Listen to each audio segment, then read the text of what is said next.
প্রবাসীর স্ত্রীর কষ্টের গল্প। গ্রামের নাম ছিল শান্তিপুর। সবুজ মাঠ, নদীর কলতান, আর পাখির ডাকেই ভোর হতো এখানে। সেই গ্রামেরই এক মেয়ে, নাম তার রুবিনা। খুব সাধারণ একটি মেয়ে, কিন্তু স্বপ্নগুলো ছিল অনেক বড়। ছোটবেলা থেকেই সংসারের কষ্ট দেখে বড় হয়েছে সে, তবুও মুখে সবসময় হাসি লেগে থাকত। রুবিনার বিয়ে হয় পাশের গ্রামের ছেলে রাশেদের সঙ্গে। রাশেদ ছিল পরিশ্রমী, শান্ত স্বভাবের একজন মানুষ। বিয়ের পর তাদের সংসারটা ছিল ছোট কিন্তু সুখে ভরা। দিন শেষে রাশেদ যখন কাজ থেকে ফিরত, রুবিনা দরজায় দাঁড়িয়ে অপেক্ষা করত। দুজনে মিলে ছোট ছোট স্বপ্ন বুনত, একদিন নিজেদের একটা সুন্দর ঘর হবে, সন্তান হবে আর সুখে থাকবে তারা। কিন্তু সুখ যেন বেশি দিন তাদের কপালে টিকল না। সংসারের অভাব দিন দিন বেড়েই চলছিল। রাশেদের আয় দিয়ে ঠিকমতো সংসার চালানো কঠিন হয়ে পড়ে। একদিন রাশেদ রুবিনাকে বলল, আমি বিদেশে যেতে চাই। কিছু টাকা জোগাড় করতে পারলে আমাদের জীবনটা বদলে যাবে। কথাটা শুনে রুবিনার বুকটা হুহু করে উঠল। সে জানত বিদেশ মানেই দূরত্ব, কষ্ট, একাকিত্ব। কিন্তু স্বামীর স্বপ্ন আর সংসারের মতো ভবিষ্যতের কথা ভেবে সে নিজের কষ্টটা চেপে রাখল।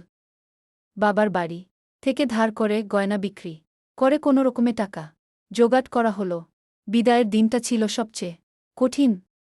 বাসস্ট্যান্ডে দাঁড়িয়ে রুবিনা কাঁদছিল আর রাশেদ বলছিল, কিছুদিনের কষ্ট, তারপর সব ঠিক হয়ে যাবে।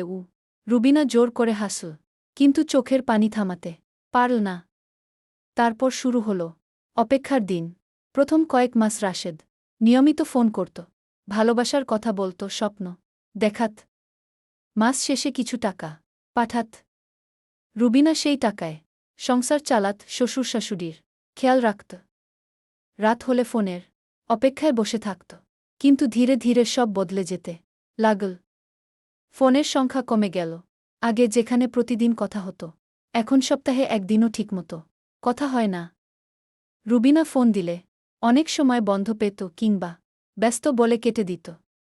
রুবিনার বুকের ভেতর একটা অজানা ভয় বাসা বাঁধতে শুরু করল। একদিন গভীর রাতে ফোন এলো। রুবিনা দৌড়ে ফোন ধরল, কিন্তু ওপাশের কণ্ঠস্বরটা আগের মতো উষ্ণ ছিল না। রাশেদ খুব তাড়াহুড়ো করে বলল, কাজে আছি, পরে কথা বলবো। লাইন কেটে গেল। সেই রাতটা রুবিনা নির্ঘুম কাটাল। দিন যায়, মাস যায়। রুবিনা একা একা সংসার সামলায়। গ্রামের মানুষজন নানা কথা বলতে শুরু করে, বিদেশ গেলে পুরুষরা বদলে যায়, নতুন বিয়ে করে ফেলেছে হয়তো। এইসব কথা তার কানে আসে।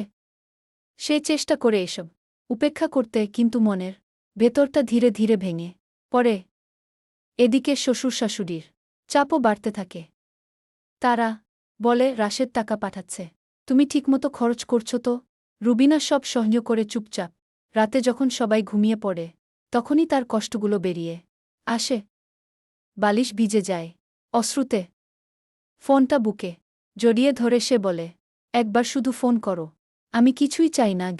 একদিন হঠাৎ খবর এলো, রাশেদ নাকি অনেক দিন ধরে অন্য এক মহিলার সঙ্গে থাকছে।